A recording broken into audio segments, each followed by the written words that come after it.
Video নিয়ে হাজির হয়ে গেলাম। আজকে বাইরের ওয়েদারটা দেখো কি বাজে। আজকে বলে না, এখন লাগাতারই এরকমই ওয়েদার চলছে। প্রচুর বৃষ্টি হচ্ছে আর বৃষ্টির ফলে ওয়েদারটাও কিন্তু বেশ ঠান্ডা ঠান্ডা আছে। এই কয় মাস বৃষ্টি করেই কেটে গেল। বৈশাখ মাসে যে এত বৃষ্টি হয় জানা ছিল না। যাই হোক, একমাত্র দিকে আমাদের জন্য সুবিধাই হয়েছে। গুড মর্নিং বন্ধুরা, কেমন আছো সবাই? আশা করছি সবাই খুব ভালো আছো, আর আমিও খুব ভালো আছি। বাইরের ওয়েদারটা তো তোমাদেরকে দেখিয়েই দিলাম যে কতটা বাজে পরিস্থিতি। বৃষ্টি হ্যাঁ, একটু বেলা হলেই কিন্তু আবার বৃষ্টি কমে যায়। সারাদিন হয় না, সেটা হঠাৎ কোনো দিন সারাদিন টিপ করে হতে থাকে, নাহলে কিন্তু বৃষ্টি কমেই যায়। আর আমি আজকেও সকাল সকাল চলে এসেছি রান্নাঘরে। এই রান্নাঘরে সকাল সকাল ঢোকার কারণ হচ্ছে এটাই যে রান্নাঘরটা আমি এখন সাবান দিয়ে ভালো করে পরিষ্কার করে নিচ্ছি। গ্যাসের তাকটাকগুলো যেটা আমি দুপুরে করে থাকি সেটা আজকে সকালেই করে নিচ্ছি। তার কারণ হচ্ছে আমার রান্নাঘরে এত আঁশলা গতকাল রাত্রে আমি হিট দিয়ে রেখেছিলাম। তো সেই কারণেই আমি গ্যাসগুলো এসে আবার দেখো সাবান দিয়ে পরিষ্কার করে নিচ্ছি। আমার শাশুড়ি বাসনকোসনগুলো বার করে আঁশলাগুলো ঝাড় দিয়ে ফেলে দিয়েছি, নাহলে তোমাদেরকে দেখতাম যে কতটা আঁশলা। এই আঁশলার হাত থেকে আমি যে কীভাবে মুক্তি পাবো তা একমাত্র ভগবান জানে। চামচ টামচ হাতা টাতা যেখানে ড্রয়ারগুলোর মধ্যে রাখি সেগুলো একদম পায়খানা করে ভর্তি করে দেয়। আর দুদিন পর পরিষ্কার করতে করতে মাথা খারাপ হয়ে যায়। এইভাবে কি আর হয় বাচ্চা নিয়ে বলো? একটা বাচ্চা সামলিয়ে সংসারে কাজ করাটা কতটা যে কষ্টকর সেটা একটা মাই জানে। আর যখন একা হাতে সব কিছু করতে হয়, সবজি কাটা, রান্না করা, বাসন মাজা, এই সব কিছু যখন একা হাতে করতে হয় তখন কতটা কষ্ট হয় সেটা একমাত্র মা জানে। আর যাই হোক, চলো তোমাদের সঙ্গে কথা বলতে দেখো আমার রান্নাঘরটাও পরিষ্কার হয়ে গেল, বেসিনটাও একবারে ধুয়ে নিলাম। দুপুরের একটা কাজ একটু আগেই থাকলো বেসিনটা ধুয়ে নেওয়ার ফলে, নাহলে ওই যে আবার দুপুরবেলা ধুতে লাগতো। আর দুপুরবেলা মেয়েটা না একদমই থাকতে চায় না, আর ঠাম্মির কাছে ভীষণ ঘ্যান করে। আর সারাদিনে একটা সংসারে তো কাজকর্ম কম থাকে না, প্রচুর কাজকর্ম থাকে। আর এত হাই উঠছে, এমনিতেই আমার ভয়েস দিতে গেলে হাই ওঠে, আর যেহেতু রাত্রিবেলা এখন ভয়েস দিচ্ছি 11:30 12:30 বাজে, তো প্রচণ্ড হাই উঠছে, ঘুমও প্রচণ্ড পেয়ে গেছে। আবার ভোরবেলা উঠতে হবে, মেয়েটাকে ঘুম পাড়িয়ে আবার ওই যে রাত্রে কতবার ওঠে তার কোনো ঠিক নেই, অনেকবার ওঠে। তা মেয়েটাকে ঘুম পাড়িয়ে আমি এখন ভয়েস দিতে বসি। যাক চলো, এখন এক এক করে বাসি ঘরগুলো সব মুছে ফেলি। নিজেদের সংসারের কাজ নিজের হাতেই করতে হবে। হ্যাঁ, তোমরা বলতেই পারো এত চাপ বাচ্চা নিয়ে, এত কাজকর্ম, এটা লোক রাখে না। একটা লোক রাখলে সেই লোক রাখার ক্ষমতা নেই। কেন বলো তো? আমার সিজার যখন হয়েছিল তখন একটা লোক রেখেছিলাম, সে নিই তো মাসে 4,500 টাকা। আর লোকের কাজ আমার কিন্তু ঠিক পছন্দ হয় না, সেই কারণে আমি লোক রাখি না। তারপরে হচ্ছে আমাদের মতন মধ্যবিত্ত ঘরে বিলাসিতা একদমই মানে না। মধ্যবিত্ত ঘরের বউরা নিজের হাতে সব কাজ করবে, এটাই ভালো। কাজের লোক রাখা মানেই বিলাসিতা, যেটা আমাদের ক্ষমতার বাইরে। তাই সকালবেলা যখন আমি তাড়াতাড়ি উঠতে পারি, মেয়ে ডিস্টার্ব না করলে আমি তাড়াতাড়ি উঠে আমি করি, আর না হলে তোমাদের দাদা করে। কাজ করার মধ্যে এই দুজনই তো আছে আমরা বাড়িতে, তাই এই দুজনকেই করতে হয়। নিজের সংসার নিজেকে তো গুছিয়ে করে নিতে হবে। তো কোনো দিন যেদিন দেরি হয়ে যায় বা মেয়ে খুব বিরক্ত করে, নামতে দেরি হয়, সেদিন আবার আমার শাশুড়ি ঘর মুছে নেয়। তবে ওই শাশুড়ি ঘর মোছা ওরকমই, যেটা আমার পছন্দ হয় না একদমই। তো কী করবো, ওই মাঝে বলে না কাম চালাওয়ার মতন চলে যেতে হয়, চালিয়ে নিতে হয়, চলে যেতে হয় না, চালিয়ে নিতে হয়। তো দেখো এক এক করে নিচের ঘরগুলো সব মুছে ফেললাম। আর এত বড় বাড়ি পরিষ্কার রাখা মুখের কথা না। আর সত্যি কথা বলতে এখন আমি পরিষ্কার রাখতেই পারি না, ঘর পুরো অগোছালো হয়ে পড়ে থাকে। এত বড় বাড়ি, যদিও ওপরে ঘর রোজ মুছি না, তারপরেও প্রচণ্ড চাপ হয়ে যায়। আর তোমাদের দাদাভাই যেদিন ঘর-টর মুছে সব কিছু কাপড় চোপড় ধুয়ে যায়, সেদিন ওরও প্রচণ্ড চাপ হয়ে যায়। তাই আমি এখন চেষ্টা করেছি সকালবেলা উঠে আমি যদি এই কাজগুলো করে নিতে পারি তাহলে ওর কষ্টটা একটু কম হবে।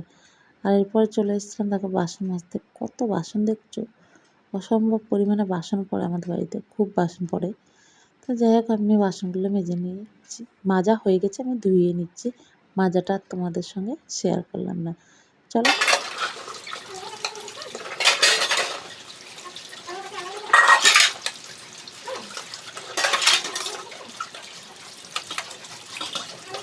আর এইদিকে সকাল সকাল আমার শাশুড়ি এতগুলো জামরুল ধরে নিয়ে এসছে, সব পাখিতে খেয়ে নষ্ট করে দিচ্ছে, সেই কারণে। আর আমি নিয়ে চলে আসলাম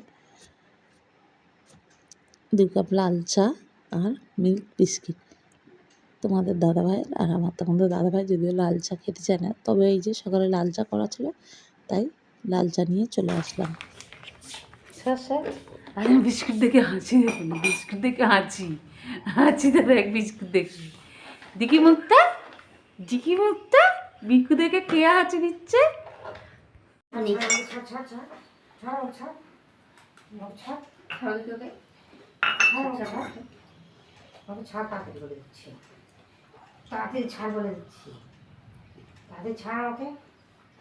সকালবেলায় চেষ্টা করি যে মেয়েটা ওঠার আগে তাড়াহুড়ো করে কাজ শেষ করবো, কিন্তু না, ওর প্রচুর প্রচণ্ড ঘুম কম।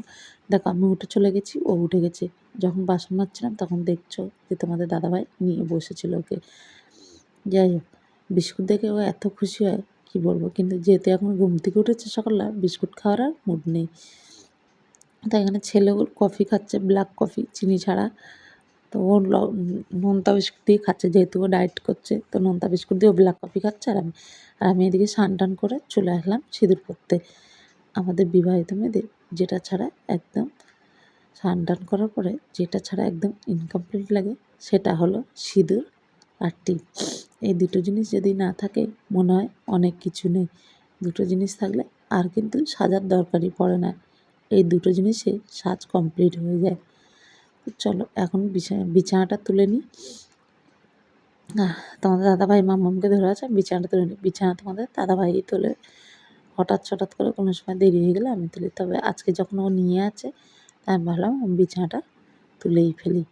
আর এতটা ঘুম পাচ্ছে না, প্রায় 11:30 মতন বাজে। মাম্মামকে ঘুম পাড়িয়ে তারপরে আমি বসলাম ভিডিওতে ভয়েস দিতে। সারাদিনের সময় হয় না, তো এই রাত্রেবেলায় যখন বসি ঘুমের চোখ বন্ধ হয়ে আসে। রাত্রেবেলা যে আমাকে কতবার উঠতে হয় তার কোনো ঠিক নেই, যেই কারণে আমার ঘুমটা ঠিকঠাক হয় না। আর ভয়েস দিতে বসলেই তো আমার হাই উঠবে, ঘুম পাবে। এটা একটা বাজে অভ্যাস আমার, বলতে পারো খুবই বাজে অভ্যাস, যে যখনই বসবো তখনই হাই উঠবে, ঘুম পাবে, এরকম একটা ফালতু বাজে অভ্যাস। যাক, মশারিটা দেখো সেইভাবে আর ভাঁজ করলাম না, ওই দোলা মাছা করে গুটিয়ে রেখে দিলাম। এখন হচ্ছে চাদরটা ঝেড়ে নিই। চাদরটা ঝেড়ে আজকের আর চাদরটা ধোবো না। যে বৃষ্টি ওয়েদার, উত্তরবঙ্গতে বৃষ্টি হয়েই চলেছে। বৈশাখ মাসের আজকে কত তারিখ? 14-15 তারিখ হবে মনে হয়। এখনও বৃষ্টি হয়ে যাচ্ছে, ওয়েদার ঠান্ডা। একবার গরম হচ্ছে, একবার ঠান্ডা হচ্ছে। এই কারণে না আরও সবার সর্দি জ্বর লেগেই আছে। মেয়েটার তো আবার ঠান্ডা লেগে গেছে, আর আমার মেয়ের তো 2 দিন পরেই ঠান্ডা লাগে। একটু ওয়েদার চেঞ্জ হলেই ওর ঠান্ডা লেগে যায়। যেরকম আমার ছেলে ছিল সেরকমই হয়েছে আমার মেয়ে। একটু ওয়েদার চেঞ্জ হলেই ওদের ঠান্ডা লেগে যায়। যাই হোক, চলো বিছানার চাদরটা তুলে ঝেড়ে এখন আবার ওই চাদরটা আমি ভালো করে পেতে গুছিয়ে নেবো। এই চাদরটা ওই রোদ্দুরে ওঠে, তাহলে রবিবার দিয়ে দেবো। আর এই চাদরগুলো ধুলে অবশ্য শুকিয়ে যায়, কেন বলো তো? ওই যে পাতলা চাদর, তার জন্যে। আর পাতলা চাদরের এই একটা সুবিধা, আর বৃষ্টি সকালের দিকে হলেও একটু বেলা হলে কিন্তু বৃষ্টিটা কমেই যায়। রোদ্দুর না উঠলেও একটা হালকা তাপ থাকে, তাতে করে জামা কাপড়গুলো সব শুকিয়ে যায়। তো এখানে বিছানার চাদরটা পাতা হয়ে গেল। আর চাদরগুলো নিয়ে এসেছিলাম আমি অনলাইন থেকে। প্রথম যখন নিয়ে এসেছিলাম হালকা একটু রঙ উঠেছিলো, তারপরে কিন্তু আর রঙ ওঠে না। এই যে এখন এই যে স্পঞ্জের মতন, এটা কি বলে আমি জানি না, তবে এটা বিছানা দিয়ে দিলাম, এই যে নাহলে মেয়ে হিস করে দেয়। তো হিস করলে আর বিছানার চাদর ভিজবে না, এটা কাপড় দিয়ে মুছে দিলেই এটা শুকিয়ে যায়। তো সেই কারণে এগুলো বিছানায় পেতে রাখা, একটা এখানে আছে, একটা নিচের ঘরে আছে। তো এই দুটো পেতে রাখি ওর জন্যে, জানে বিছানার চাদরটা না ভেজে ইউজ করলে, তাহলে আর রোজ বিছানার চাদরটা কাচতে হবে না। এই কারণে এটা নিয়ে আসা। আর যখন একটু গরম পড়বে তখন আমি এটা নিচে পেতে দেবো, নিচে বসে খেলা করবে। তো চলো আজকের মতন ভিডিওটা শেষ করলাম এই পর্যন্ত।